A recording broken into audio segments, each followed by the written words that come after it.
आज हम पढ़ेंगे शब्द निर्माण।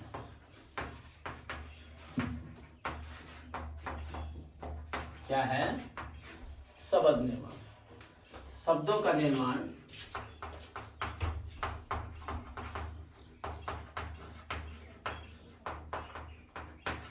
तीन प्रकार से किया जाता है। तीन प्रकार से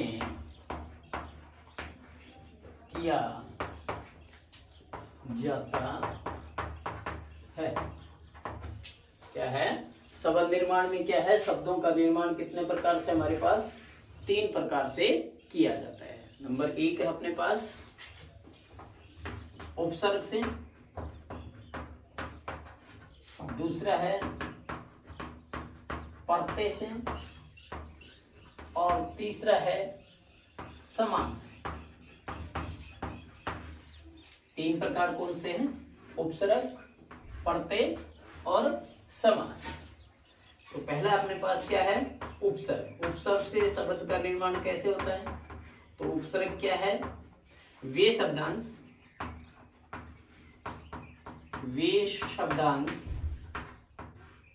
जो किसी शब्द के प्रारंभ में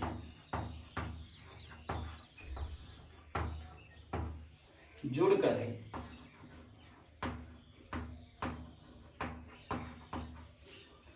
उसके अर्थ को बदल देते हैं।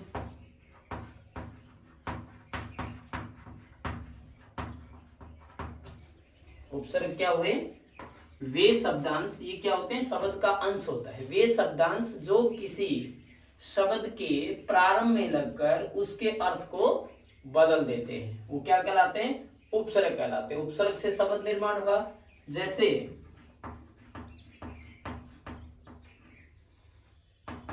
वी प्लस राम, क्या हो गया? विराम। वी प्लस शेष,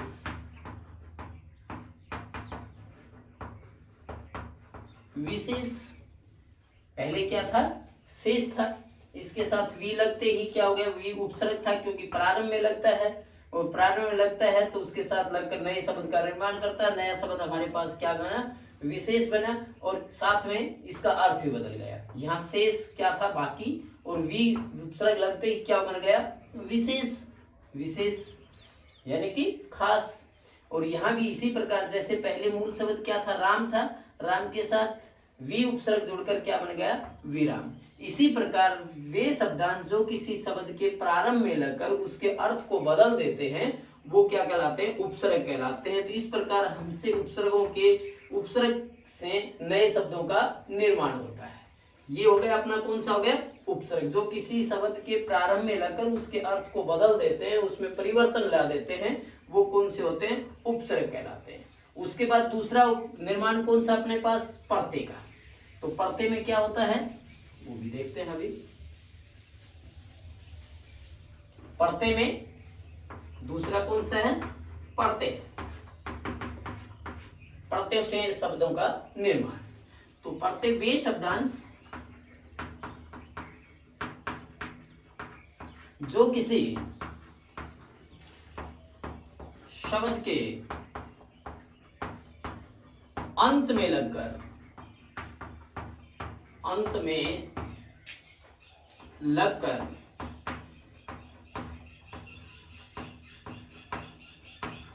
उसके अर्थ को बदल देते हैं,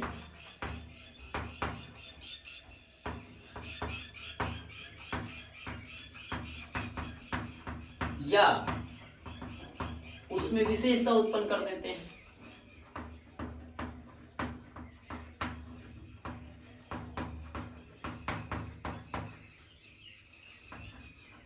विशेषता उत्पन्न कर देते हैं। वो क्या कहलाते हैं? प्रत्यय कहलाते हैं। वे शब्दांश जो किसी शब्द के अंत में लगकर उसके अर्थ को बदल देते हैं या उसमें विशेषता उत्पन्न कर देते हैं, वो क्या कहलाते हैं? प्रत्यय कहलाते हैं। उपसर्ग क्या थे? वे शब्दांश थे वो किसी शब्द के प्रारंभ में लगते थे, लेकिन प्रत्यय कहाँ लगते हैं? अंत में लगते हैं। जैसे उदाहरण,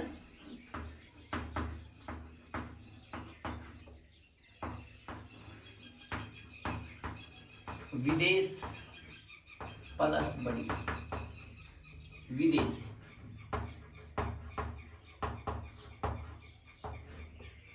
ये क्या था? विदेश, ई प्रत्यय और क्या बन गया? विदेशी। इसी तरह हमारे पास और बहुत से जो शब्द के कहाँ लगते हैं? अंत में लगते हैं। अंत में लगते हैं वो क्या कहलाते हैं? प्रत्यय कहलाते हैं। जो किसी मूल शब्द के अंत में लगकर उसके अर्थ को बदल देते हैं या उसमें विशेषता उत्पन्न कर देते हैं, वो क्या कहलाते हैं? प्रत्यय कहलाते हैं। जैसे और हम देते हैं एग्जाम्पल, हम यहाँ ले लिया, हमने माना कि यहाँ आई प्रत्यय है, तो ये किससे क्या क्या बना? जैसे पढ़ प्लस आई, पढ़ाई, लिखाई। तो आई प्रत्यय जुड़कर, यानी कि यहाँ पढ़ मूल शब्द के साथ आई प्रत्यय जुड़ गया तो क्या हो गया? पढ़ाई। लिख प्रत्यय, लिख मूल शब्द के साथ आई प्रत्यय जुड़ गया तो क्या हो गया? लिखाई। लिखाई, पढ़ाई। इसी तरह जो अंत में लगते हैं, जैसे कि हमारे पास बहुत से ऐसे अन्य प्रत्यय भी मिलेंगे जो अंत में लगकर उसके अर्थ को बदल देते हैं और उसमें विशेषता उत्पन्न भी कर देते हैं। तो इस प्रकार से भी हमारे पास उपसर्ग से शब्द का निर्माण हो गया और प्रत्यय से भी शब्दों का निर्माण हो गया। तीसरा हमारे पास है जिससे समास। तो समास में देखिए,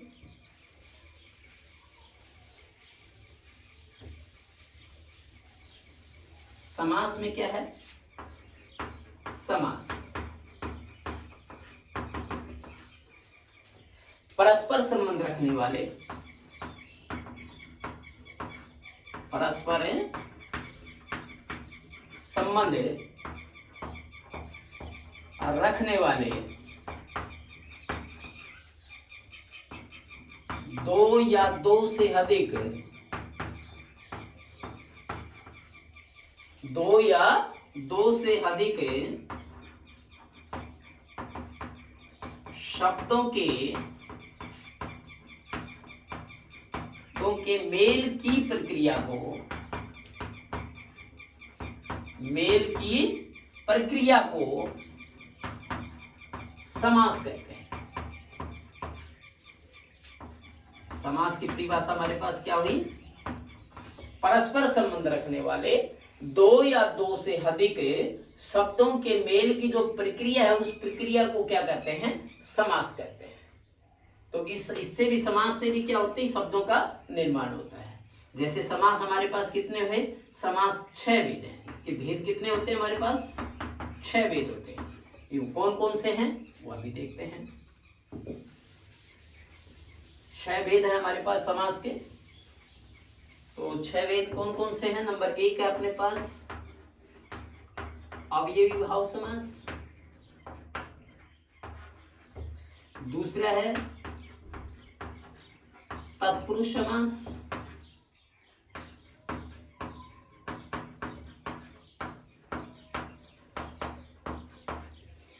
तीसरा है अपने पास कर्मधारय समास।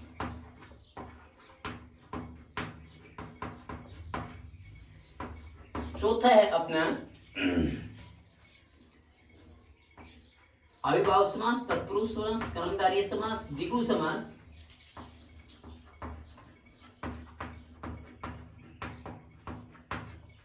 पांचवा है अपने पास द्वंद्व समास और छठा है अपने पास बहुव्रीहि समास।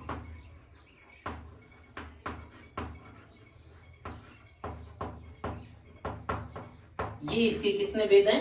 6 भेद हैं। समास, अविभाव समास, तत्पुरुष समास, क्रमधारय समास, द्विगु समास, द्वंद्व समास और बहुव्रीहि समास। अब हम कैसे पहचाने कि ये अविभाव समास है, ये तत्पुरुष समास है, ये क्रमधारय समास है, ये द्विगु समास है, ये द्वंद्व समास है, ये बहुव्रीहि समास है। इसको जानने के लिए क्या है, हम इनकी परिभाषा को समझेंगे। तो अविभाव समास में क्या है, ये पहले आ गया है कि परस्पर संबंध रखने वाले दो या दो से अधिक शब्दों के मेल की प्रक्रिया को क्या कहते हैं, समास कहते हैं। और समास के भेद कितने आए अपने पास, 6 आए। तो अविभाव समास में इसको पहचानने के लिए क्या होगा, जिस समास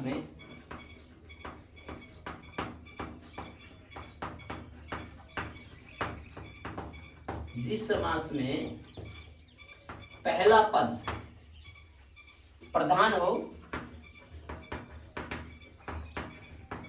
और साथ में अव्यय क्या हो, अव्यय। अव्यय को हम क्या कहते हैं, अविकारी कहते हैं। ऐसा पद जो इसका लिंग वचन कार काल के अनुसार कोई भी रूप नहीं बदलता हो, जैसा है वैसा का वैसा ही रहता है, वो कौन सा कहलाता है, अविभाव समास कहलाता है। जैसे प्रतिदिन, यथाविधि, प्रतिदिन, यथाविधि। अब इसका विग्रह होगा प्रतिदिन, हर दिन, ये हो गया विग्रह हो गया इसका। समास का नाम हमारे पास आ ही गया, कौन सा है, अविभाव समास के एग्जाम्पल उदाहरण हमारे पास ये यथाविधि, विधि के अनुसार, विधि के अनुसार। तो ये इस प्रकार के जो अपने पास उदाहरण आएंगे जिसमें पहला पद क्या हो, प्रधान और साथ में अव्यय हो, वो कौन सा होगा, अविभाव समास का उदाहरण होगा। दूसरा अपने पास है कौन सा है, तत्पुरुष समास। तो तत्पुरुष समास में क्या होगा, जिस समास में दूसरा पद प्रधान हो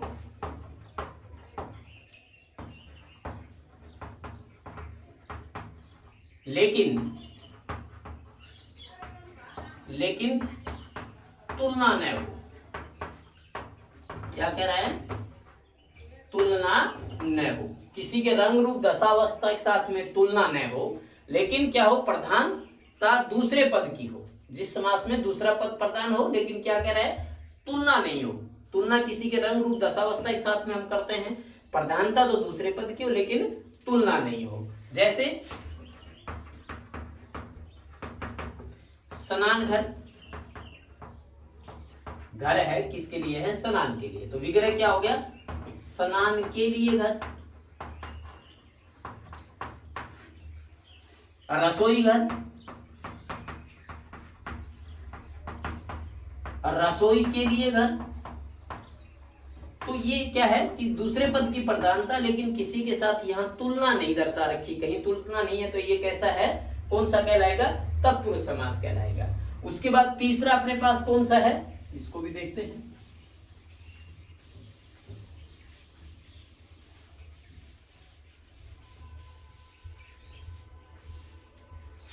तीसरा, चलो मैं इनको यहीं से करवा देते हैं।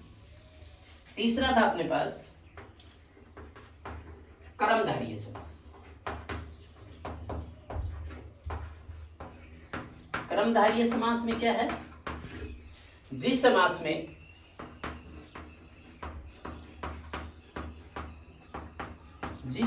में दूसरा पद प्रधान हो, दूसरा पद प्रधान हो परंतु तुलना हो। अब यहां क्या कर रहा है वो, देखिए हमारा दूसरा था जो तत्पुरुष समास था, उसमें भी दूसरे पद की प्रधानता थी और क्रमधारय में भी कौन से पद की प्रधानता है, दूसरे पद की है। उसमें भी दूसरा पद प्रधान था, इसमें भी दूसरा पद प्रधान है, लेकिन दोनों में अंतर क्या आ गया, वहां क्या कर रहा था कि तुलना न हो, और यहाँ क्या कर रहा है कि तुलना हो, किसी के रंग रूप दशावस्था के साथ में तुलना जहां दर्शा रखी वहां कौन सा होगा, कर्मधारय समास होगा। जैसे एग्जाम्पल तौर पर हम लेते हैं, उदाहरण के तौर पर पीताम्बर, विग्रह क्या हुआ, पीत है जो अंबर। अब यहाँ पीले वस्त्र और पीले रंग के साथ क्या आ गई, तुलना दर्शा रखी है। तुलना जहां दर्शाई जाए वहां कौन सा होगा, क्रमधारी होगा। दूसरे पद की तो प्रधानता हो, अवस्थर है लेकिन कैसा है, पीला है। किसी के रंग रूप दशावस्था के साथ में जहां तुलना दर्शा रखी हो वहां कौन सा होगा, अपना कर्मधारीय समास होगा। तत्पुरुष भी था जिसमें दूसरे पद की प्रधानता थी अपने पास, लेकिन उसमें क्या था कि वहां क्या कर रहा था कि तुलना न हो, यहाँ क्या कर रहा है, तुलना हो। उसमें भी दूसरा पद है, इसमें भी दूसरा पद है, लेकिन दोनों में अंतर क्या होगा, यहाँ क्या कर रहा है, तुलना, और वहां क्या कर रहा था, तुलना न हो। इससे अगला अपने पास था द्विगु समास। द्विगु समास में क्या था, जिस समास में पहला पद संख्यावाची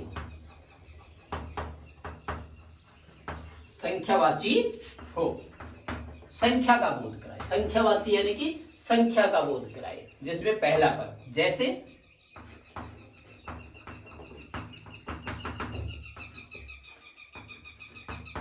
चौराहा,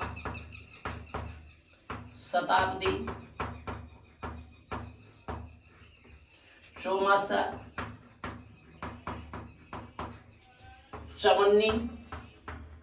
तो जिसमें पहला पद किसका बोध करा रहा है, संख्या का। चौराहा, 4 राहों का समूह। शताब्दी, 100 अब्दों, 100 सालों का समूह। चौमासा, 4 मासों का समूह। चवन्नी, 4 आनों का समूह। तो जहां कहने का भाव है कि जहां पहला पद क्या हो, संख्यावाची हो, जहां पहला पद किसका बोध कराए, संख्या का बोध कराए, वो कौन सा समास कहलाएगा, अपने पास द्विगु समास कहलाएगा। उसके बाद पांचवा अपने पास कौन सा था, पांचवा देखते हैं।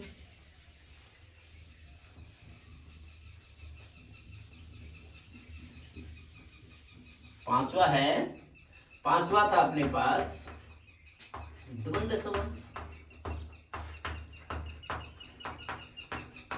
तो इसमें क्या होगा, जिस समास में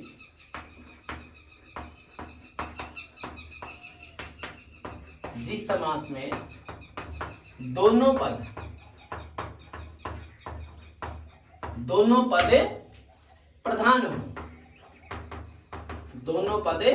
प्रधान हो, यानी कि पहला पद भी प्रधान हो और दूसरा पद भी प्रधान हो, वह कौन सा समास कहलाएगा, द्वंद्व समास कहलाएगा। जैसे उदाहरण के तौर पे हमारे पास है, उदाहरण है माता पिता,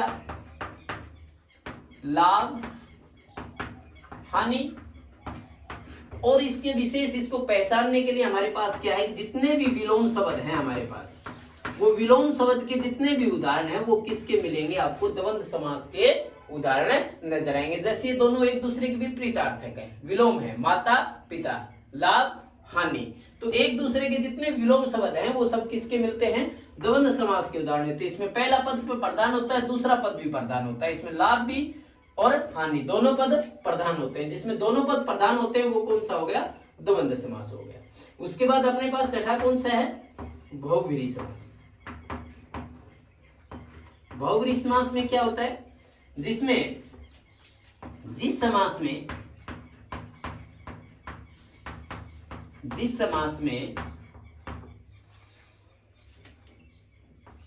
तीसरा पद प्रधान होता है,